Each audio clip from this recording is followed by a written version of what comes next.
মানুষ কিছু জিনিসের মূল্য ঠিক তখনই বোঝে যখন যে জিনিসটা হারায় ফেলে।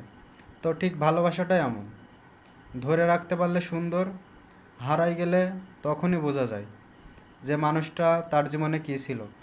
তো যে যায় ভালোবাসেন, শক্ত করে ধরে রাখবেন, কখনো কাউকে মিথ্যা ভালোবাসায় জড়াবেন না।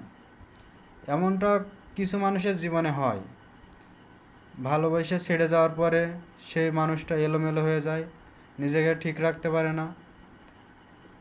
এটা যে কত বড় যন্ত্রণাদায়ক সেটা শুধু সেই জানে, যে যে ভালোবাসাটার মূল্য দিতে জানে। এই সমাজে কিছু মানুষ আছে ভালোবেসে ছেড়ে চলে যায়, কিন্তু এটা মোটেও ঠিক না। এমনটা করবেন না। আশা করি কথাগুলো বুঝতে পারছেন। আর যদি আমার এই ভিডিওটা যদি ভালো লেগে থাকে তাহলে একটা লাইক, একটা কমেন্ট আর চ্যানেলটা সাবস্ক্রাইব করতে ভুলবেন না। ধন্যবাদ।